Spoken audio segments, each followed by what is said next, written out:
የፕሮጀክት በመጀመሪያው ዙር ወደ 932 አባወራና ማወራ በከነ ቤተሰቦቻቸው 2204 አቅፎ ለ3 አመት የተለያዩ የኑሮ ማሻሻያ ድጋፎችን አግኝተው ተመርቀው ወጣዋል። አሁን ደግሞ በመንግስት የመቀናጁ በጀት በአባወራና ማወራ 932 ከነ ቤተሰቦቻቸው 2596 ተጠቃሚዎችን አቅፈን ለ3 አመት የተለያዩ የኑሮ ማሻሻያ ድጋፎችን እየሰጠን እንገኛለን ማለት ነው። አሁን አንደኛ አመታቸው ነው። እንግዲህ እነዚህ ሰዎች ተጋላጭ ተብለው በተለያዩ ኮሚቴዎች ተለይተው ወደ ፕሮጀክቱ ከገቡ አንድ አመት ሆኗቸዋል። ኑሯቸውን ለማሻሻል በፕሮጀክቱ ለ3 አመት ለረጅም አመት ማለት ነው የተለያዩ ድጋፎችን ያገኛሉ። የመጀመሪያው የህይወት ክህሎት ስልጠና ነው። ለ21 ወራት የሚሰጥ ማለት ነው። ሁለተኛው ምክርና ድጋፍ በተመሳሳይ ለ21 ወራት ይሰጣሉ። ሶስተኛው ሁለተኛ አመታቸው ላይ መጀመሪያው ሩብ አመት ላይ የንግድ ክህሎት ስልጠና ይወስዱና የንግድ እቅድ ወይም ደግሞ ቢዝነስ ፕላን ተሰርቶላቸው እቅድ ይጸድቅላቸዋል ማለት ነው። 930 ሁለቱ ላይ ያንዳንዱ የንግድ እቅድ ይታቀድለታል ማለት ነው።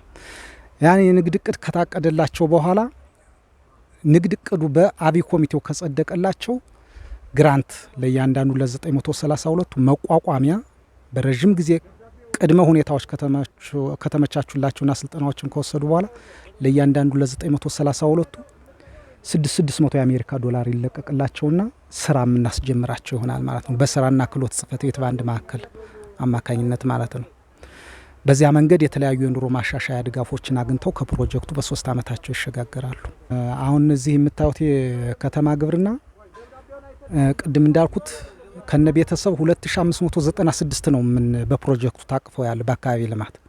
እነዚህ ሰዎች 2596 በወር 812 ነው ለአንድ የፕሮጀክት ተጠቃሚ የሚከፈለውና ለአንድ ወር 812 ምንም የማይሆን ስለሆነ ሰፊ ጊዜ ስላላቸው ከተማ ላይ እንደዚህ አይነት ክፍት ቦታዎች ሰፊ ጸጋዎች ስላሉ እነዚያን ተጠቅመን ኑሯቸውን እየደጎምን ነው ያለ።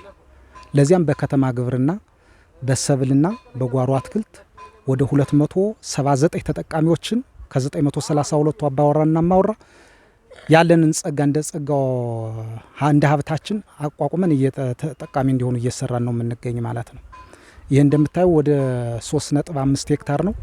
ነገር ግን የክረምትን የዝናብ እድል ተጠቅመን ደግሞ ሰፊ ቦታ ላይ ተጠቃሚ እያደረግናቸው ነው። 16.18 ሄክታር ላይ 5.25 ሄክታር መሬት የተጠቃሚ ብዛት 279 ተጠቃሚ። ነገር ግን አሁን ከ932 እዚህ ላይ ተጠቃሚ ሆኑ እንጂ ሌሎችም ከአካባቢ ልማት ስራ መልስ ተመልሰው የተለያዩ ስራ እንዲሰሩና ገቢ እንዲያገኙ ወደ 11 አመቻቾች አሉ። ድጋፍ ሰጭ ከየተቋማት ጋር ተቋም የተውጣጡና ያሰልጠኑ ባለሙያዎች እነዚያ ቤት ለቤትም በቡድንም ክትትል እያደረጉ ሁሉም ተጨማሪ ከፕሮጀክቱ ክፍያ ውጭ ከፕሮጀክቱ የስራ ሰዓት ውጭ ሰርተው ገቢ ያገኛሉ ማለት ነው።